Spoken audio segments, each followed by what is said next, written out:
Again, and welcome to the In Focus. I'm always Ethan Tashobia. Now, tonight we're talking about the budget, the 2019-2020 national budget, which was presented this Thursday. To help me make sense of some of the numbers, some of the, the allocations that were made, that some people are thinking it should have been done better. I'm joined by Marie Mediatrice Omobyeyi. She's the coordinator of Profama Twesehame, right? I hope I got that right. Yes, yeah. I'm a project coordinator. Project coordinator yes, of the Profama Twesehame. Thank you so much for joining us. And of Thank course, we have Alex Foris Ngurunziza, Executive Director, Rwanda Religious Leaders Forum, and the Chairman of the East African Budget Network, EABN. Thank you so much for joining us, Alex. Hope you had a wonderful week. Thank you. Yes. Very, action-packed. Mm-hmm. What was the most highlight of this week? I have for many. I was in project activities. Yeah. Yes. Sure.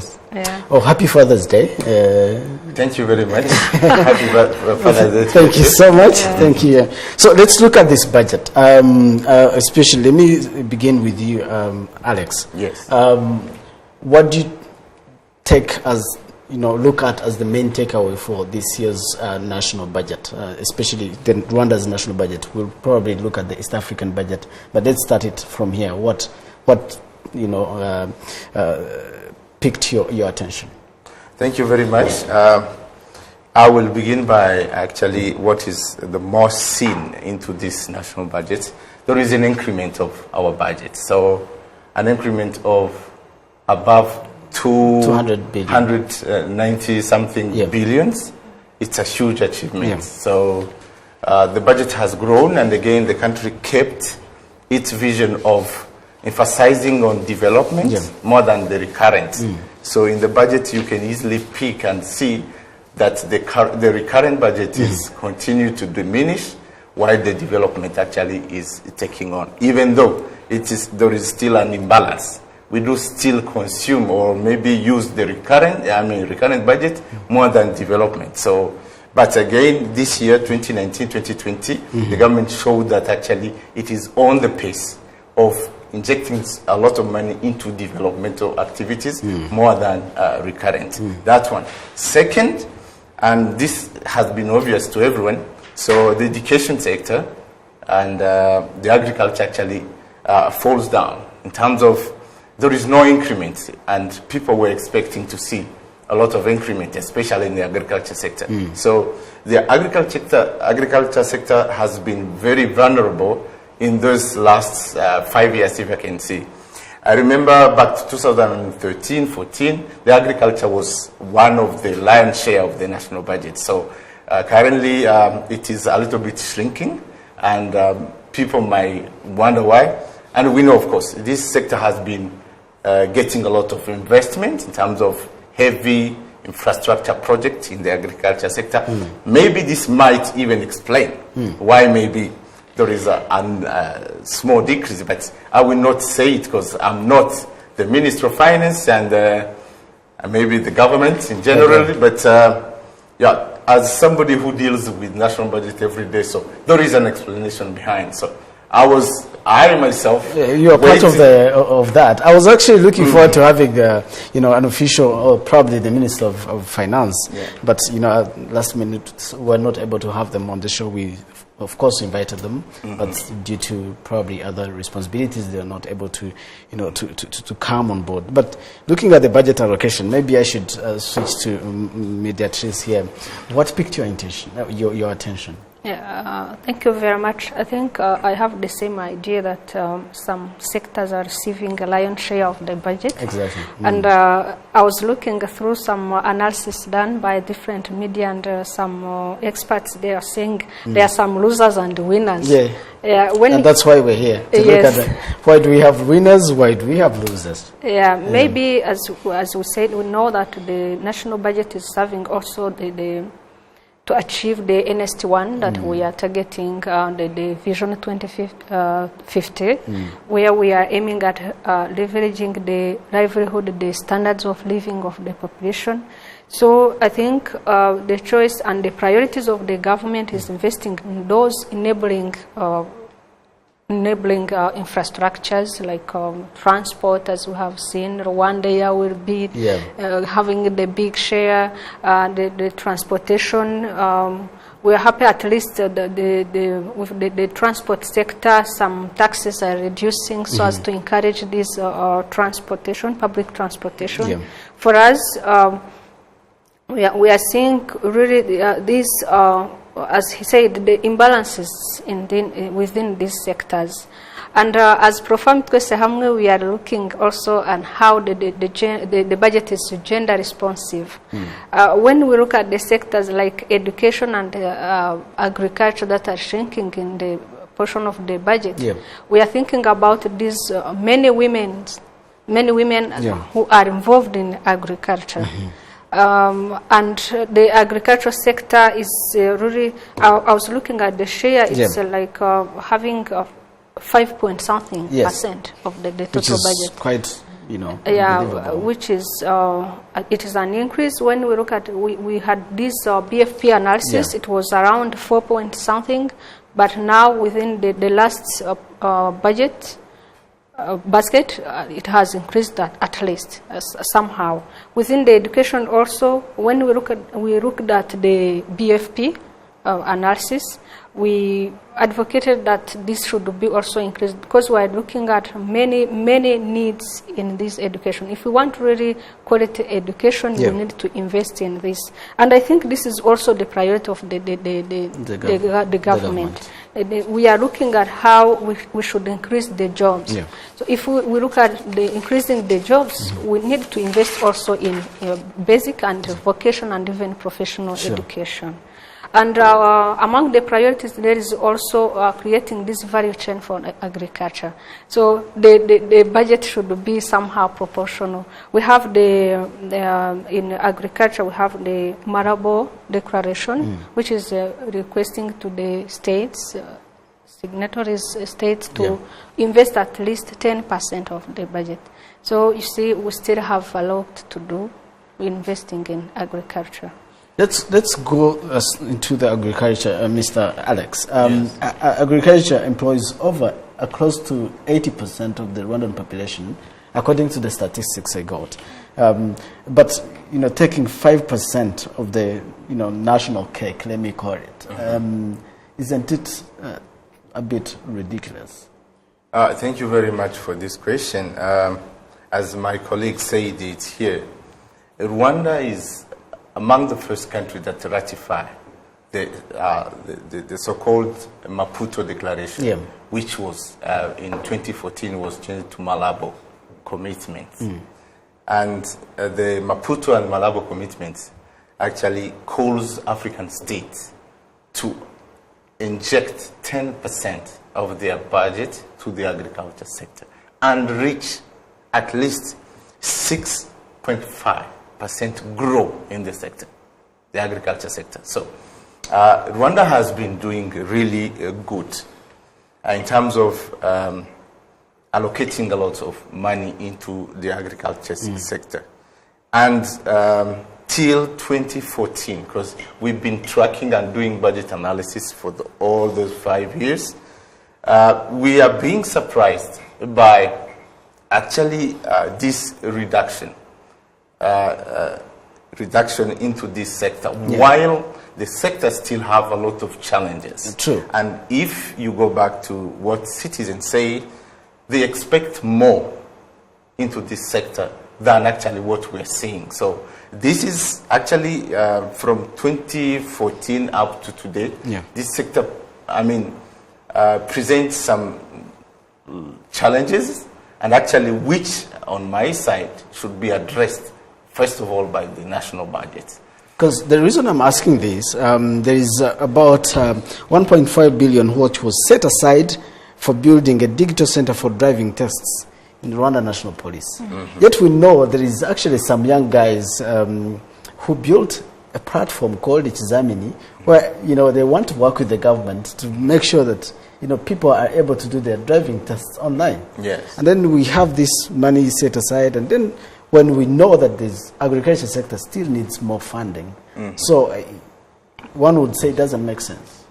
Yeah, of course, I will actually abide to those who say so, that this sector needs a lot of push, and actually to should first start through the national budget. The government to show its great commitment to this sector, while it employs more than 70% of Rwandans. And I will agree with my colleague here that this sector employs a lot of women. Yeah. It employs also a lot of young people, Yeah. and even mature people, if I can say. And actually, this sector, from the EDPRS and NST1, it is described to be the backbone of our economy. And if you can see the NST1, National Strategy for Transformation 1, agriculture sector is part of the economic transformation pillar, which means actually it is one of the backbone of the so-called development agenda of this country. So by allocating the percentage that you've seen to this sector, actually it is, for me, it is a contradiction to what actually we are seeing in the NST and the EDPRS that we concluded last year. Yeah. Yes. And I'm really a bit surprised by the first year of the implementation of NST1 to see this heavy reduction into this sector. I was expecting something different from this. But you're involved in the budget, consultations. Media, please. Alex was involved in budget consultations. What was the conversation there? Probably you also sent some questions, I believe. Prof. Mitoshiyama was also involved, isn't it?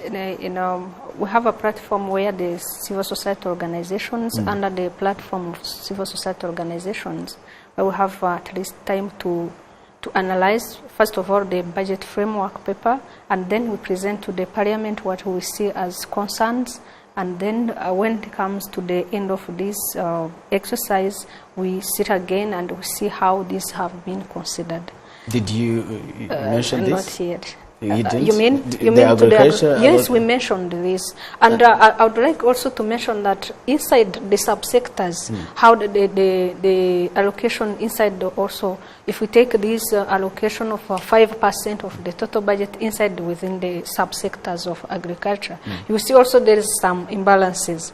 While we are waiting maybe or thinking about the research that should sustain the agriculture, the most portion of the budget allocated to the agriculture is maybe in monitoring and evaluation. See?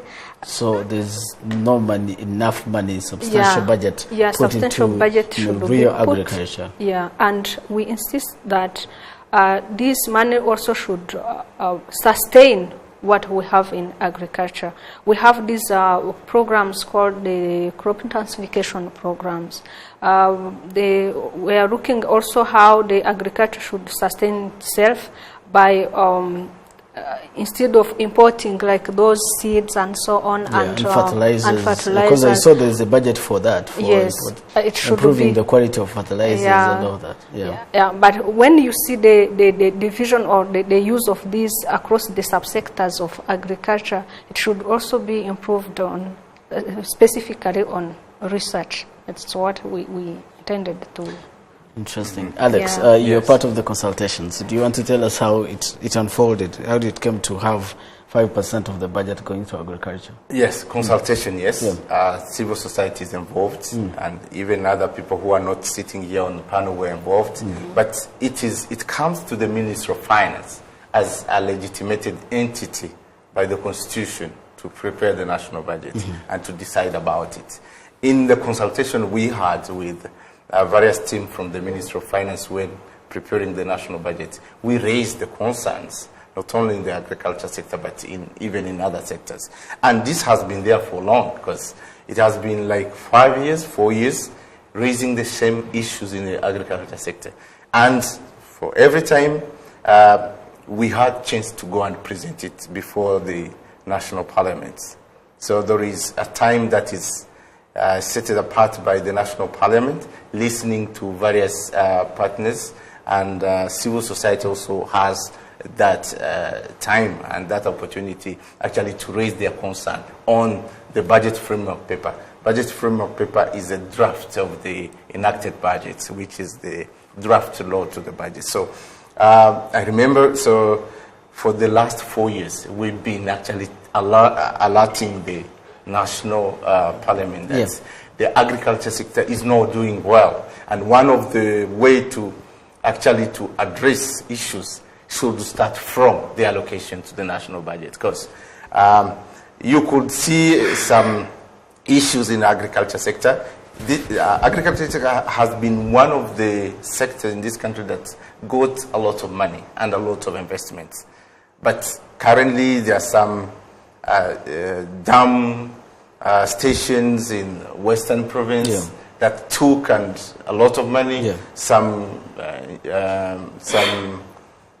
tractors, those engine for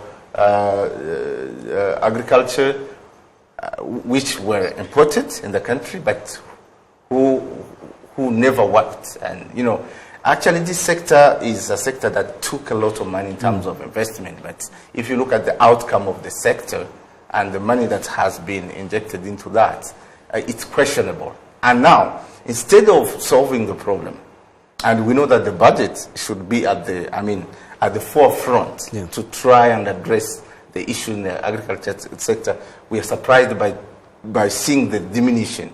And this diminution actually, and among the issue we raised when consulting into the national budget making process, we raised the issue that the government should specifically increase the budget to the agriculture sector and reach at least the 10% that is being said by. That's what you asked. Yes. And do we have half of what you asked? Of course.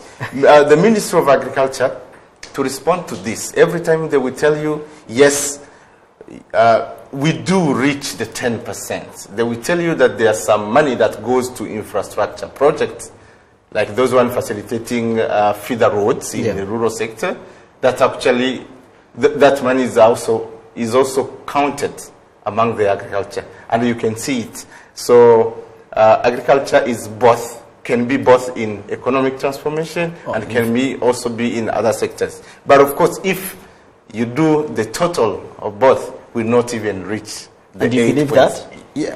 You believe that? You believe that some money, if money is invested in infrastructure, will end up benefiting. It can serve people. Yeah, it can serve people in the. It can serve the agriculture. Because, for example, if you build feeder roads in rural areas, you can easily facilitate the free movement of goods and services.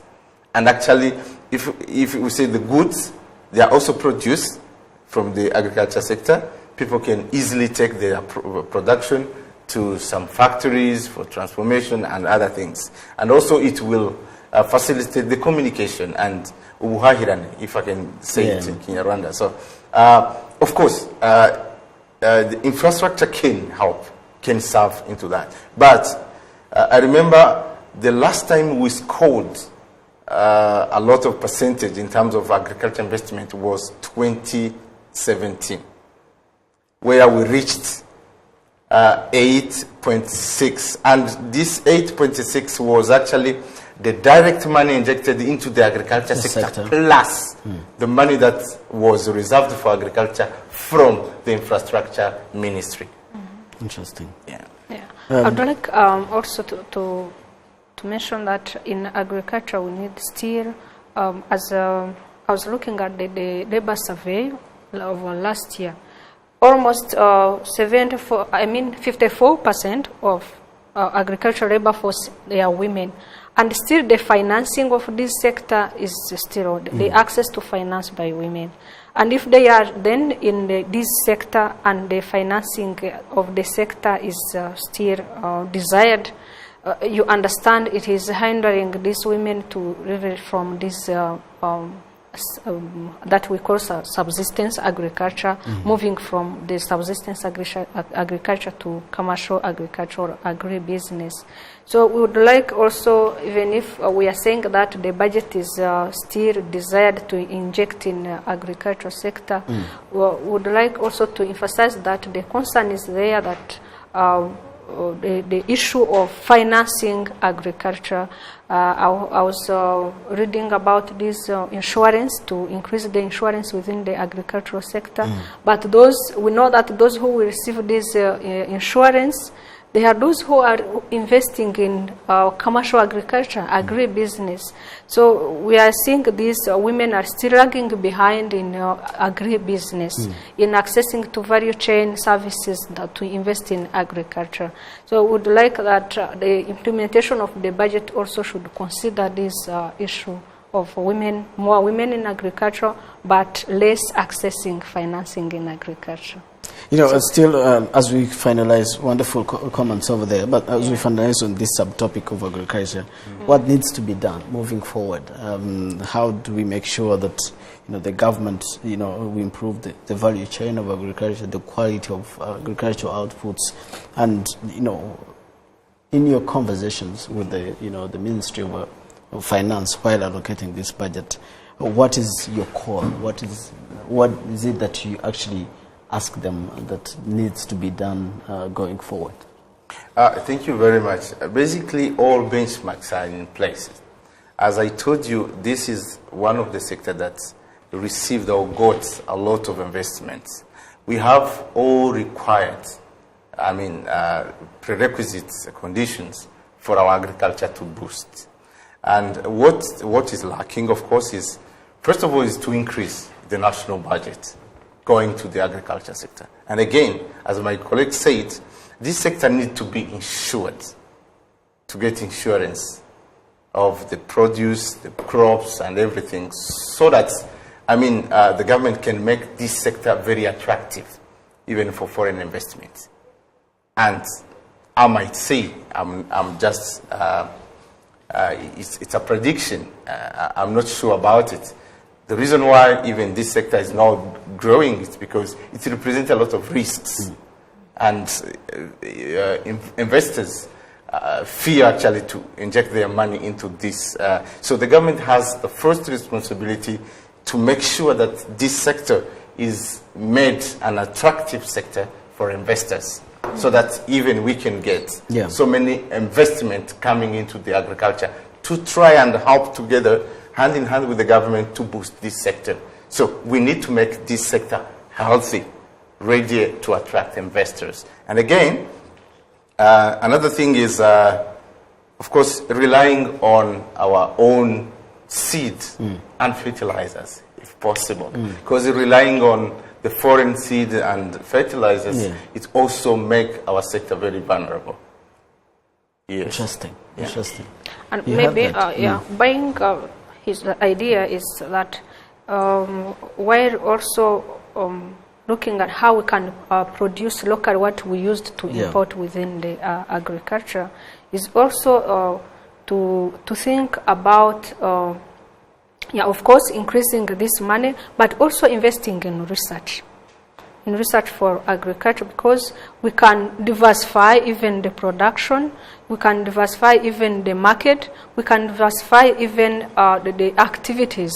I think the agriculture can be, as we said, the backbone of the economy. Of the economy, and it is. It is.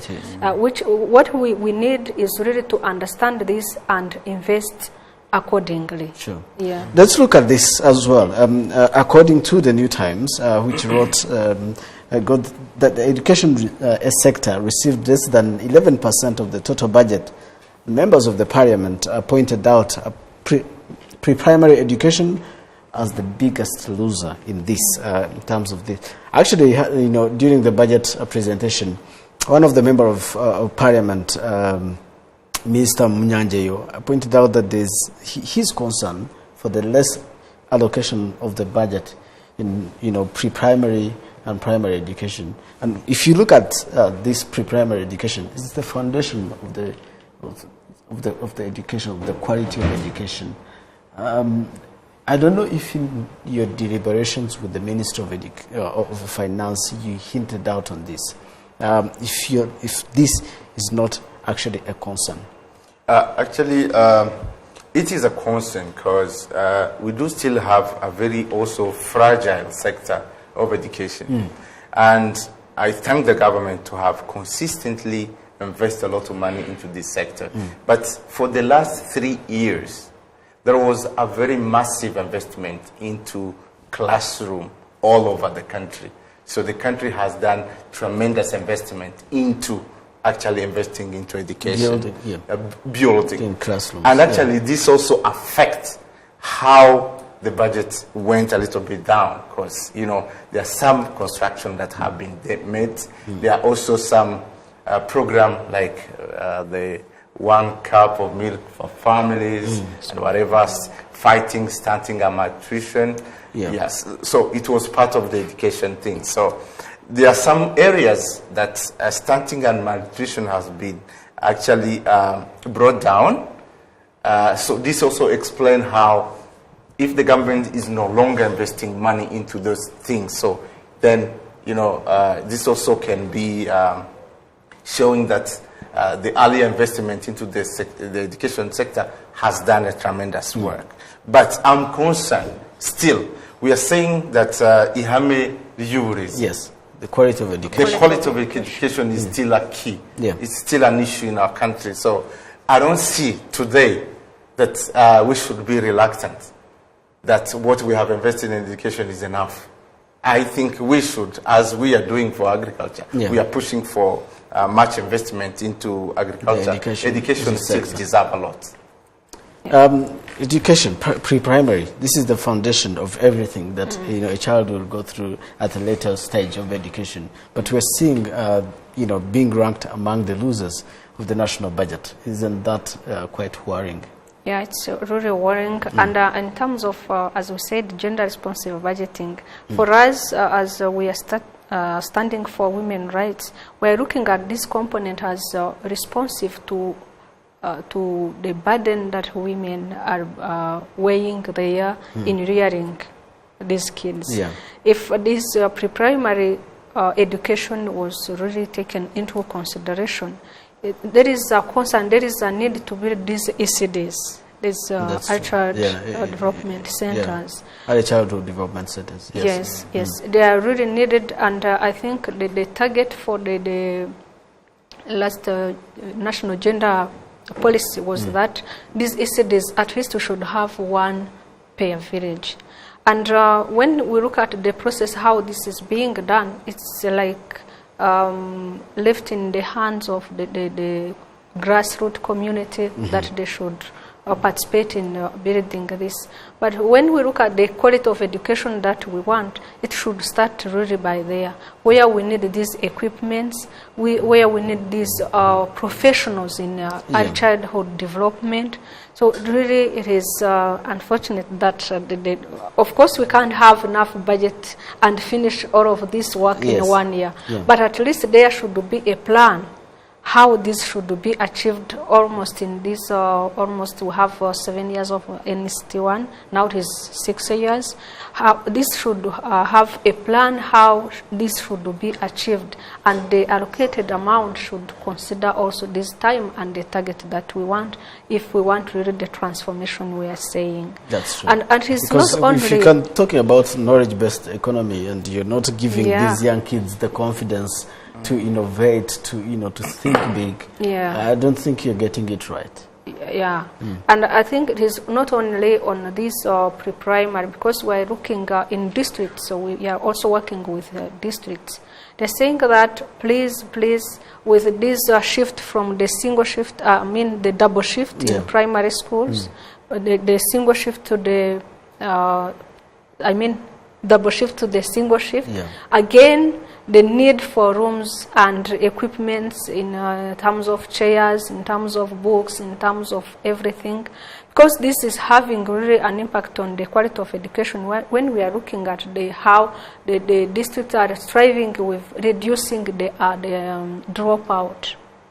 Yes, the enrollment is very good, we are on a good pace, but the completion, the attendance, which all those components, they make the real quality of education. So it's really important to invest in this primary, because it is preparing also the primary and even the secondary education. If you look at the money that is invested in the Development Bank of Rwanda and Rwanda Air and the stadiums, for instance. There's someone who actually I met who was mentioning why invest in a lot of money in stadiums, yet there's concerns in agriculture, like you're saying, or in the education sector. So people have concerns. I met someone over the weekend who was over the week who told me this. So it's as if this pre-primary is not as a priority as compared to the stadiums across the country. Alex? Thank you. This also will come on the issue of prioritization. So, of course, the ministry avails a platform to discuss with citizens when the budgets are being prepared. But I think there is maybe a kind of information that is not flowing very well here, because during the discussions with various entities, I'm sure that the issue of education and agriculture was highly raised, and it should be taken into consideration. As so why was it taken into consideration? An issue. Yeah. But of course, we have the NST1 that is leading our priorities and our investments. So it depends on country's priorities, but education and agriculture remains among the key. For your information, agriculture represents 42% of our GDP. I don't see, and I don't understand why this sector might continue to be vulnerable while it is the backbone of our economy. 42%, there is no any other sector in this country, even the real sectors, are not contributing 42% of the total GDP of Rwandans. So agriculture, of course. And then here it will bring a question, why something that is a priority, key, very key for the Rwandan citizens, while it's not given priority, earning, what it is deserved actually to be a sector that can feed a lot of Rwandans, or maybe create jobs for many Rwandans.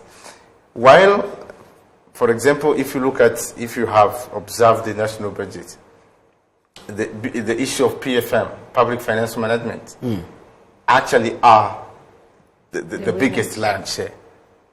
While we have one of the best financial monetary systems in East Africa, we have the best. Comparing to Uganda, to Kenya, Rwanda has. And there is reports from the Afrodad, it is a sub-Saharan think tank on public financial management that ranked Rwanda the first in East Africa. So we have very well established system into the PFM, public financial management. And we can see that the Minecofin and affiliated institutions working on a PFM had got the lion's share, while the agriculture and education are still lagging behind. So maybe they are trying to some explanations around it. Maybe they want to make sure that there is effectiveness in the budget implementation and monitoring and all that. Yeah, we know that ensuring that transparency and accountability is one of the key, priority of the NST1. Yeah.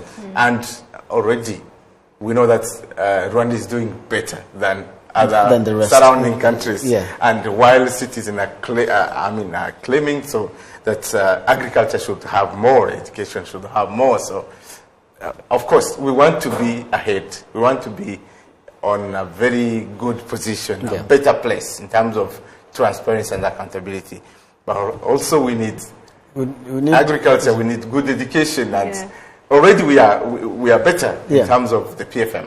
So for me, individually, I don't see, exactly. Actually, that makes sense. We are better at something, and then there are things, like you're saying, education, we're not doing so well. And probably agriculture could be at the same level, or probably not doing well.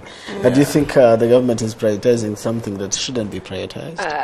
Maybe concerning the education sector, I think someone from the government should say better, because I remember this last month I've seen something like the World Bank is financing the education sector for 5 years, I don't know. Maybe it's why the government is reluctant in investing in in as other we things, in as PFM. we are waiting, and is investing more on managing what we have, and then waiting for maybe the World Bank to invest in education, because this is really key if we want to leverage the livelihood, as we want to achieve this a high standard living, the middle income to high level income countries. The education is very key, and we should start with these young, the kids, if we really want to have those qualified human resources producing what we want for the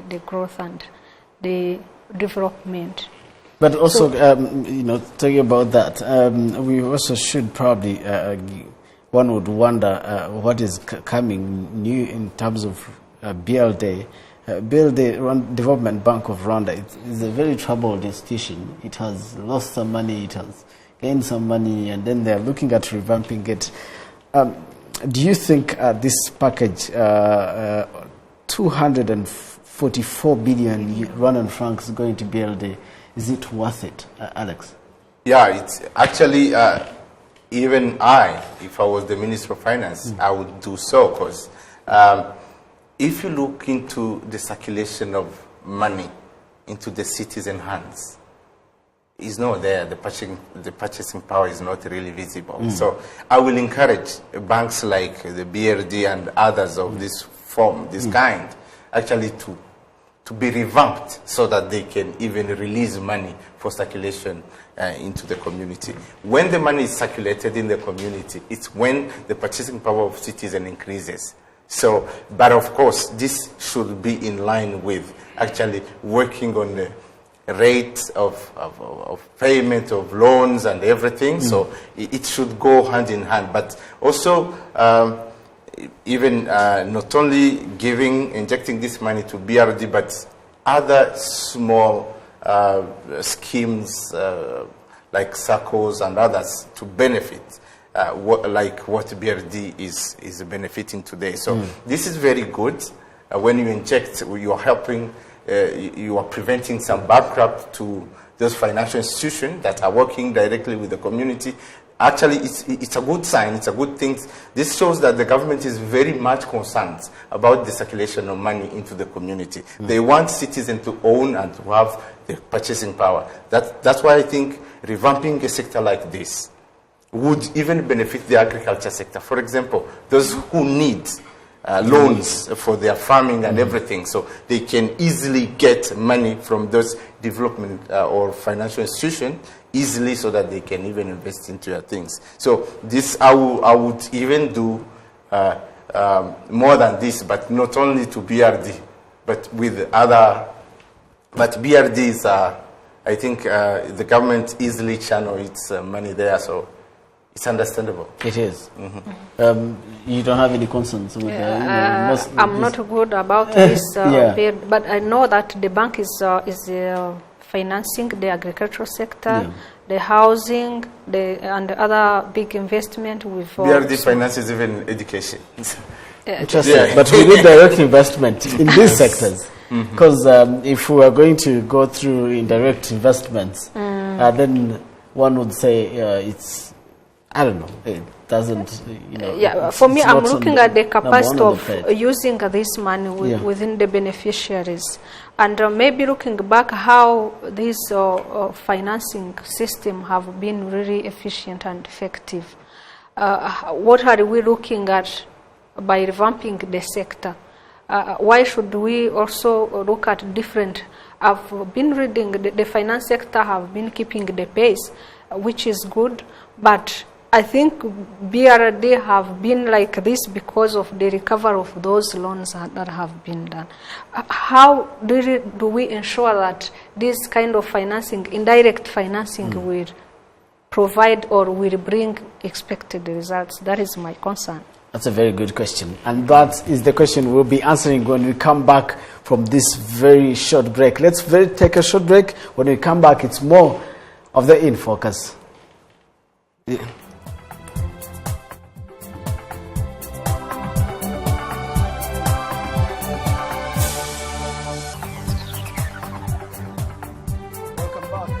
to the In Focus. I'm told we still have enough time to do this, to look at how the budget was shared, the national cake was shared. Mm-hmm. And our concern is on the the so-called two losers, according to the article published in the New Times, agriculture and education sector. Looking at the priorities of the vision of the country, which is to become a knowledge-based economy, and looking at the budget allocation itself, do you think we are moving in the right direction, Mediatrice? Yeah, for me, I'd say that we are moving, of course, in the right direction, because there is a focus. There is a focus, and each year we have a focus, and I think the priorities for this year, if, as I said, maybe there are some partners that who will be injecting in this sector that we are waiting maybe for money, and in the meantime, the government is injecting in those sectors that should support also other sectors. As we know, when we look at the agriculture, of course, as we said, it is, there are many, the labor force is many people are involved in these agricultural activities. And also, when we look at the vision of leveraging the high standard of living, is that we need also to move from all farm jobs to other sectors. That is why, as he said, in our previous years, many investments have been in agriculture. And today, we need also to focus on other sectors where we should create some other jobs that we need to leverage the high standards of living of people. And when we look at, for example, the agriculture, he was mentioning the percentage to the GDP. But when you look at also how other sectors are growing in percentage of contribution to the GDP, it's also that also we need to invest in. Of course, with also concern of this sector, how we should also look at areas where we should develop more within the agriculture. Yeah, Alex, I was saying, looking at the budget allocation that we've seen and the vision of the country, do you think they match? Yeah, thank you very much. If you look at how the allocation was being done and in line with the country priorities and vision, so we are progressing. Because, for example, on becoming a self-reliant country, we are actually diminishing the pace of being dependent to foreign aid. So we remain only at 22%. And this 22% also have like 16% that we are going to borrow from the domestic revenues, which means that our dependence, total dependence to foreign aid will become 14%. So we are 22% we depend on, this is not the money that we don't generate this money from our own taxes. So we generate them through grants, funding, and borrowings. So the 16%, the 14% is only the money that we are going to get or benefit from foreign donors or grants and everything. But the remaining percentage of the 22% will be a domestic borrowing. This is the money that we are going to get from our local banks, commercial banks and everything. So the dependence of foreign money is actually coming down. That's something actually to be grateful of. And second, as I said when I started, I said that we are moving. Our budget is becoming, 60-40. 60, it was projected actually to have 60 for recurrent, 40 for development. We achieved that. So, of course, the desired situation would be to have 60% of development and 40 for recurrent. But for a country of a small economy like Rwanda, so we are doing better compared to so many great countries that we have, great economic countries that we know, such as South Africa and Nigeria. They haven't even achieved the 60-40. 60 for development and 40 for development. So we are heading there. Another thing is that every year we keep the pace and the trend of increasing our budget. Last year it was roughly 2.9 billion USD for our total budget. Now we are more than 3 point something. And again, there are heavy investment projects that now are being financed by our own taxes money. Some years back, all our heavy projects were financed externally. And this actually was contributing the country to have a lot of burdens of repayments. And the level of repayments of aid. So Rwanda is becoming very consistent. It is actually reducing the burden of depending on other foreign money. So this is something actually to be grateful about. But of course, if we are moving these directions, there are also some internal demands to fix, such as, to make the agriculture sector healthier for every Rwandans. Probably by reducing the current budget, budget. Maybe, but we need also to focus on this. We need to reprioritize this sector if are not really being taken into consideration. But there is no way we can achieve what we want to achieve without investing into agriculture. The country policy is actually to graduate from off-farm jobs. You get it? But of course, this should not make this sector to be vulnerable. This sector can improve. You get me? So we move from actually the produce, we transform them, we export them, we diversify our crops that we export to foreign lands, and not only relying on tea and coffee, we can get, and also... Which is also, coffee, which is also exported in beans. And then they return, they bring back... And there's also, for example, this also, growing the agriculture sector will even reduce our balance of payments. Look at what we import in terms of... That was mentioned. Balance of payment. We reduced by 9.3% this year. Yes. There was a decrease. Of course. There is a small deficit there. Yeah. So the thing is, keeping actually an eye on this sector, investing into this sector, will even boost and will even lead us to achieve moving from off-farm jobs to other services. Agriculture sector still has a lot of problems. We were trying to move away from agriculture sector, but because of the small budget allocation, we still come back to agriculture. And if you look at this, like you were mentioning, 60-40 and 60 going to the recurrent budget.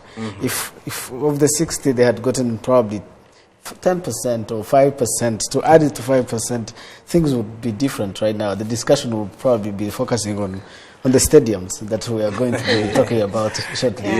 Mary. And I think, as you said, in fact, I want to say that if we more invest in agriculture, should balance our deficit, as he said. On exports. On exports. And also, this agriculture will boost also the economy in terms of job creation. I'm looking at this job creation. Yes, the agriculture should really create more jobs, and we are seeing the youth investing in agriculture, understanding how they can create jobs within agriculture. And we're seeing more agronomists graduating from the university around. So it would make sense. Entrepreneurs also they are going in this agriculture. They are searching the opportunities. We see that this sector still have many opportunities. So the importance of investing in it, it has really a value for money, for the government and for also the transformation of the country that we want. I remember last year for the budget 2017 to 2018, there have been some review of the budget after all, and it was, for example, for the education, there was a decrease on, or taking something on recurrent and bringing to the education. So we are saying that if today also they can look at how to reduce somewhere and increasing on the recurrent, for these losers to have some increase, some consideration, because we really want to see all the sectors that are key to the development of the country having this sufficient budget. Yes. Sure. Wonderful. Let's take a very short break, sip on some water. When we come back, we'll be looking at what needs to be done to make sure that the agriculture sector becomes really agricultural as it should be and becomes beneficial and even earns a lot at the national growth, domestic product, which is GDP. Let's go for a short break. When we come back, it's still the In Focus.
Welcome back. It is the In Focus. I am Ethan Tashovia. Of course, we are here joined by Marie Medetis Mubiei, from who is the public policy and advocacy coordinator, Profama Twese Hamwe, Alex Floris. Is that right? Floris? Yes, Floris. Floris. Nguruziza, executive director, Rwanda Religious Leaders Forum, and the chairperson of the East African Budget Network. Before we look at the East African budget and how it was done and how Kenyan actually swallowed Rwanda, Uganda, and Tanzania in terms of the budget, the size of the budget, let's look at the winner. Quite impressive to see the government prioritizing the health sector, investing quite a number of amount of money in Kanombe Military Hospital Cancer Center. Quite impressive here. A very great investment that we're going to look forward to. Yeah, I'm not really surprised, because the health sector has been very consistent. Look into the budget allocation for the last 5 years. So this sector kept on improving and benefiting from, sufficient budget from the government. So, and again, even though we haven't reached where we want to be, but this sector has really presented some the implementation of so many good projects, and this sector also attracts or has a lot of investors, if I can say. So this helped this sector to be consistent into this. I was not surprised to see that among the good lion's share that health comes at the forefront. I was not really surprised. Are you impressed? Are you looking forward to better service in the health sector in the hospitals around, now that we have, not only the investment in Kanombe Cancer Center, but, the health sector in general received a very good share of the cake? Yeah, this is really good, and we should appreciate, because At least I was looking, it is around 8.1% of the total budget. Sure. We are at a halfway of should have been 10. Abuja declaration, Yeah. that is 15%. Interest 15? Yes, Oh. it should be invested in health sector.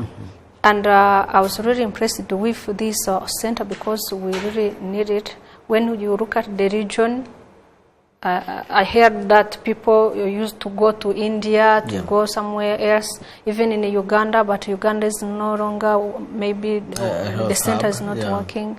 You know, we have the center in Butaro, Yes. in Burera district, but it should be good if we have this really, the center that should be used by the region. It is also a kind of investment where also people from the region should come within Rwanda.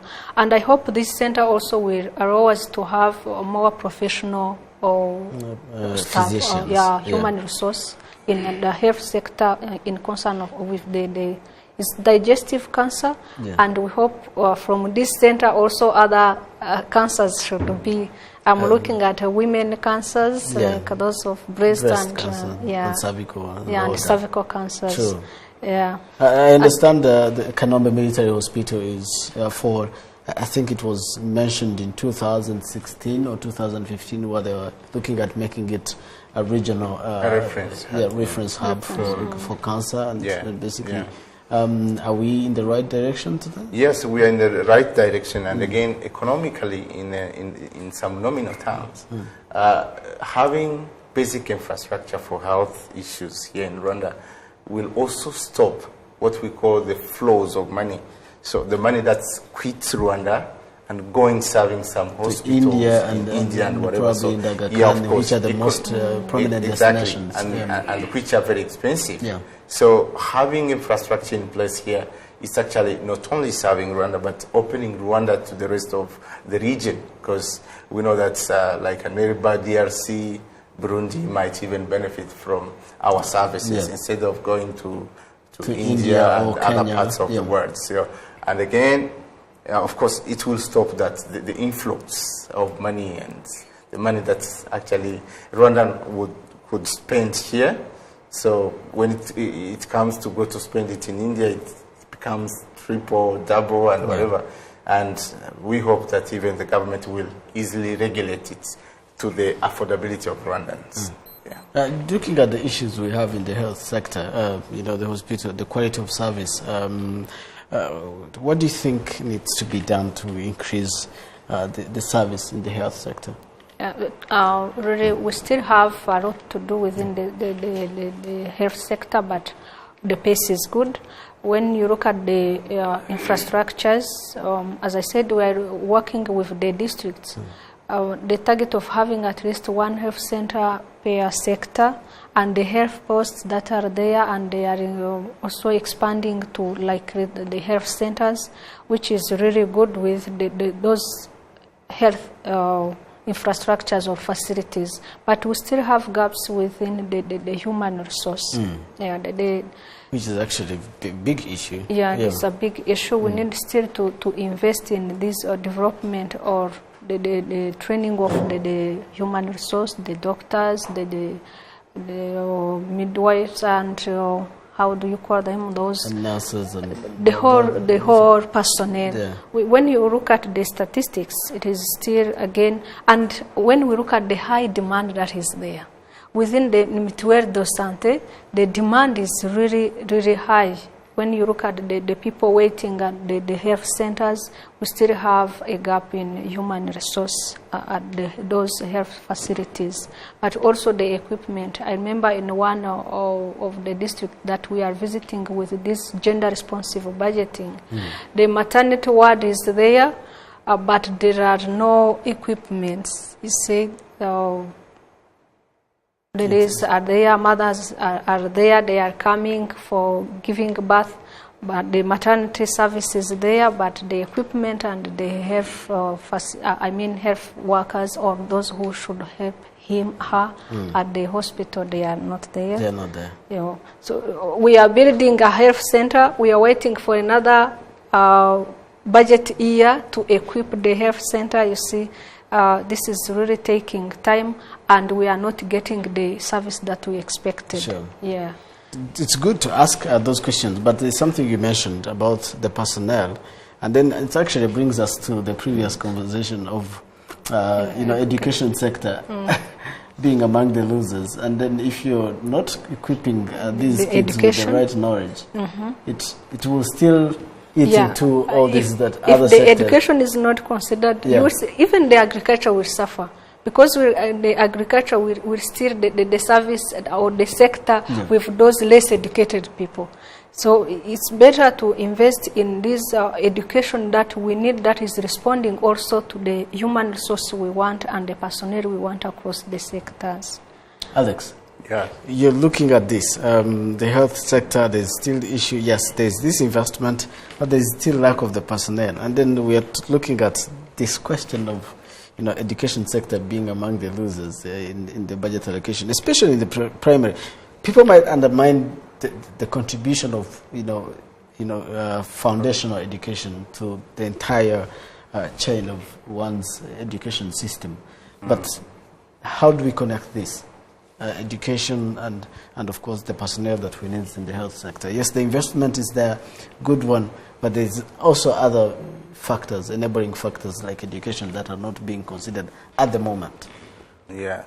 Let me maybe use a quote made by Julius Malema, the South African.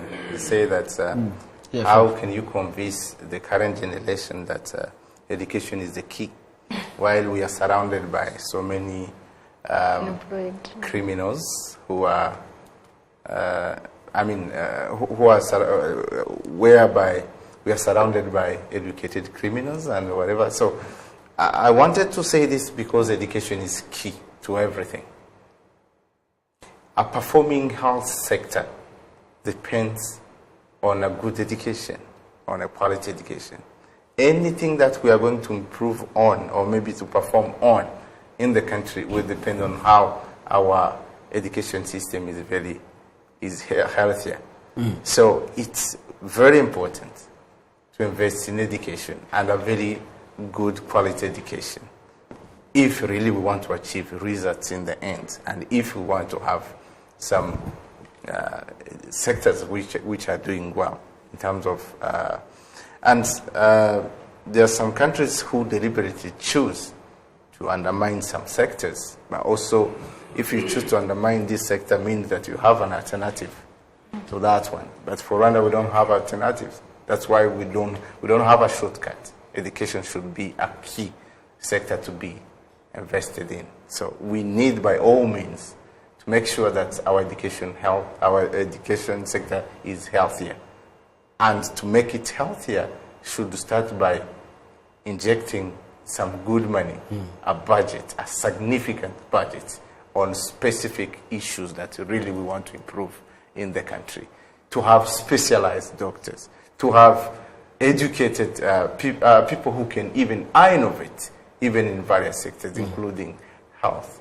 So we don't have a shortcut. We are obliged to make some sacrifices and actually to bring this sector at the core sector of priorities in this country. Yeah, on this sector, I would like also to add some issues regarding the sexual and reproductive health within the sector.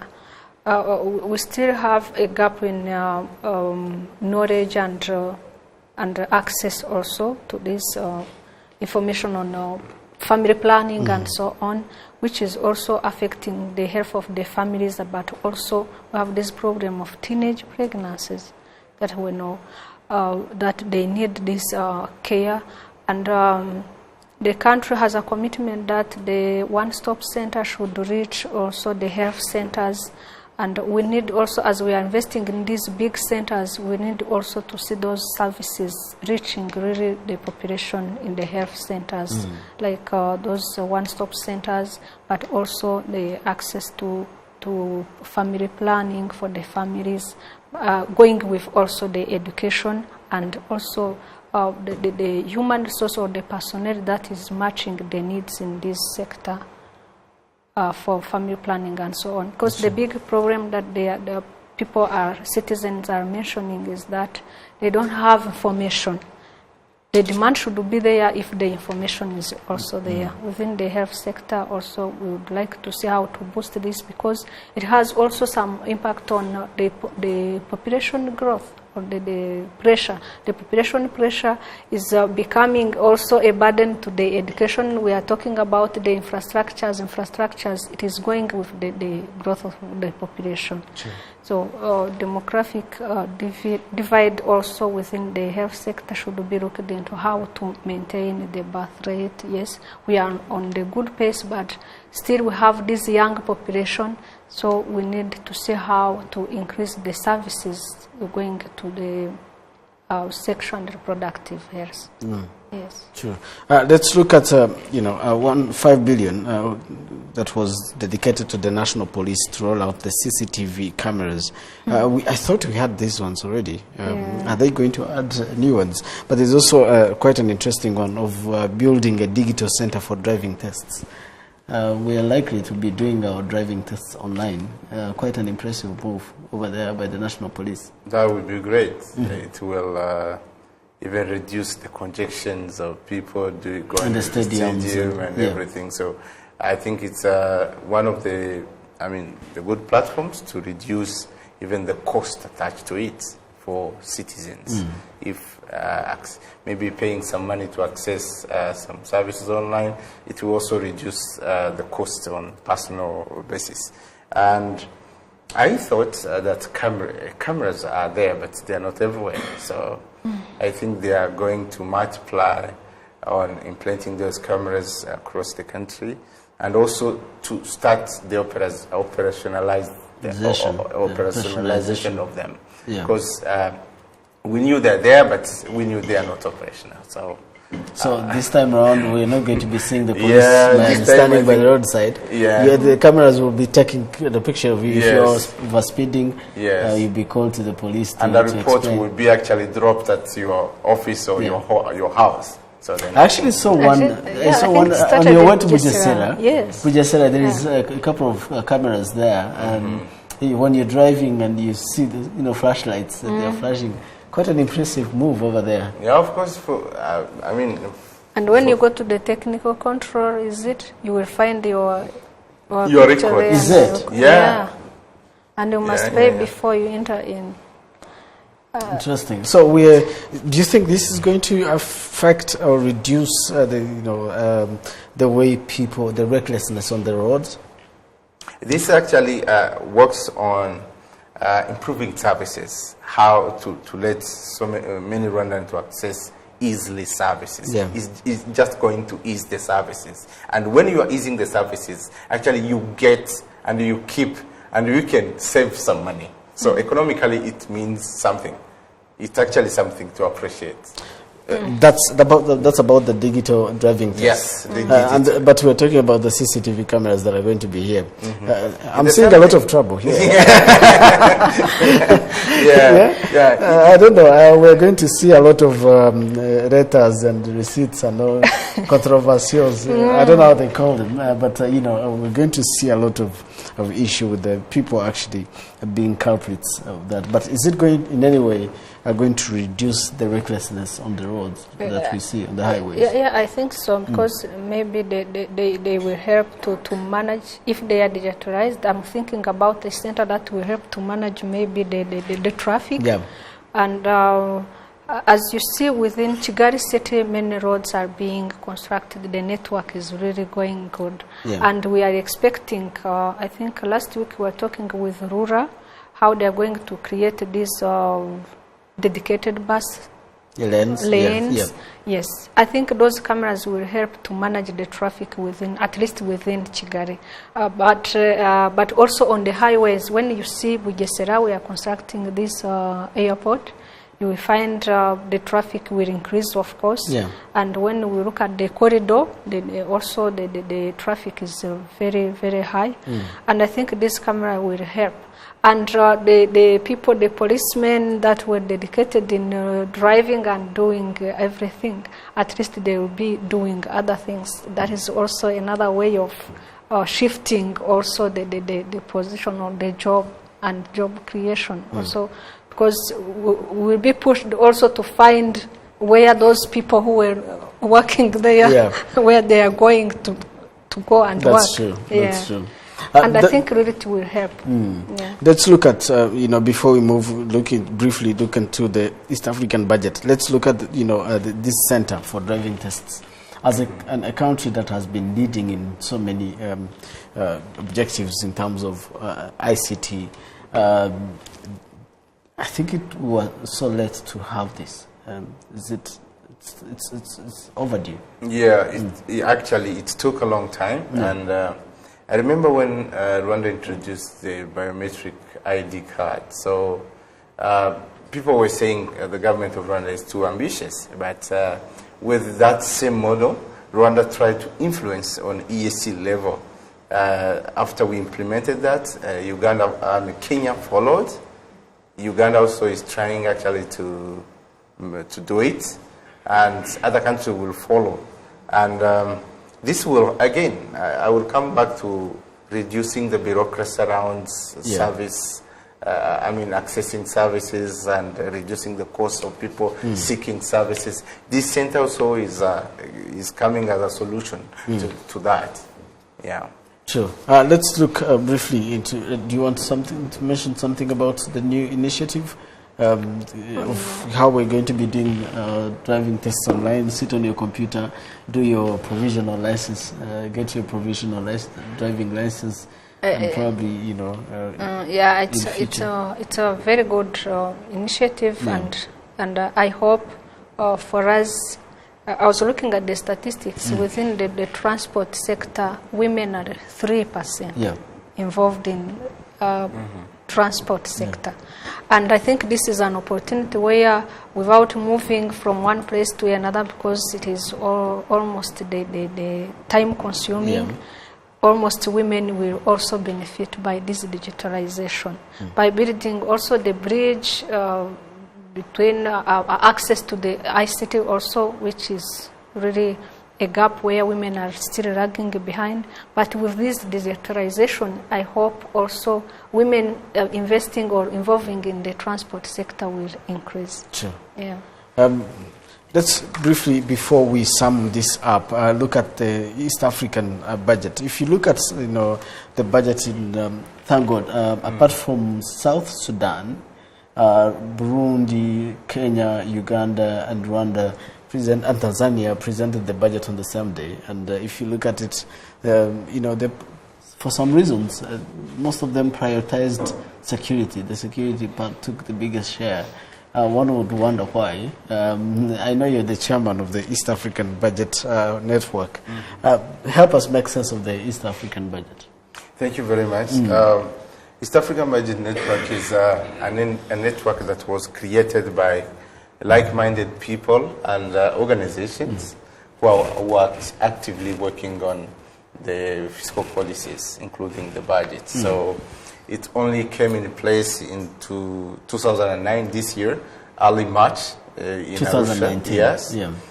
In Arusha, it's when we convened for what we can see, what we can help the East African community to develop. So we came up with this framework so that we can, every time, maybe come in to support or maybe challenging, some issues regarding, ESC projects and ESC utilization of funds, foreign funds, and even contribution of country member states.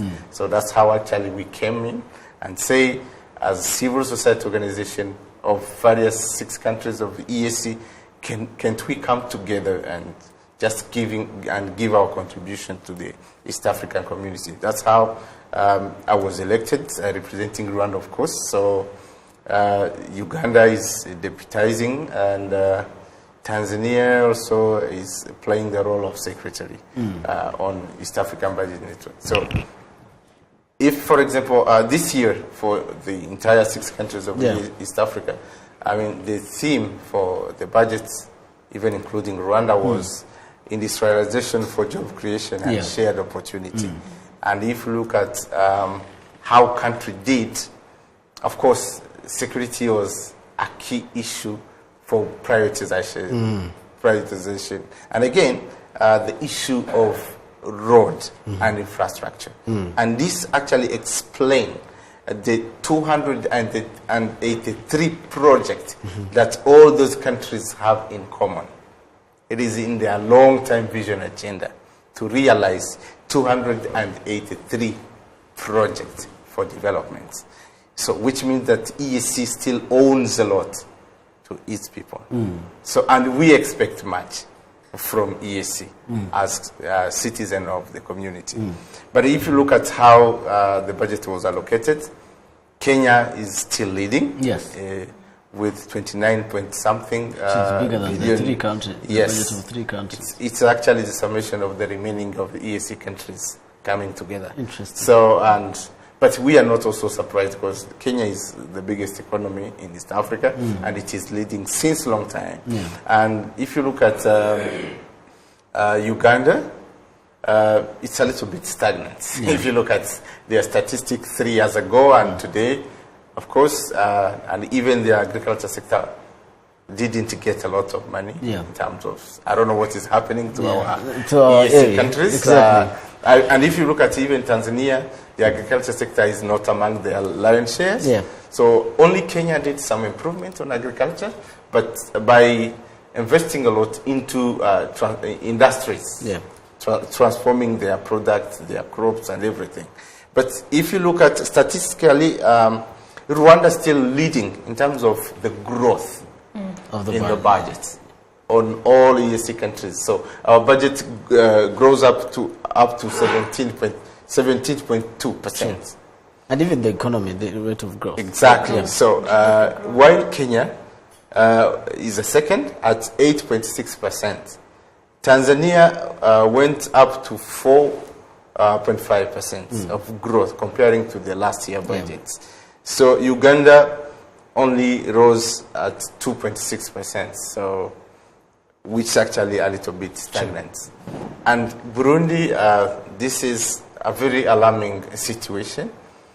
If you compare to the budget of Burundi 2015 and the budget of this year 2019-2020, and it is for the first time that Burundi is aligning the budget reading day to the rest of the EAC countries. So it came down at minus 1.8 if you compare the budget that Burundi had in 2015 and the budget of today.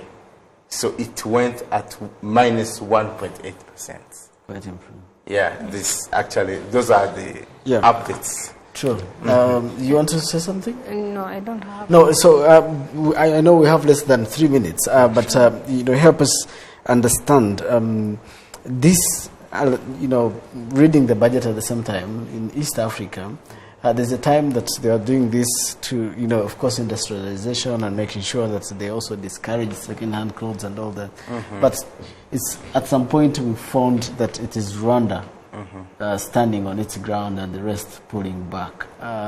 When you are discussing as the civil society, what do you see as the challenge in other countries that probably Rwanda is trying to overcome? Oh, thank you very much.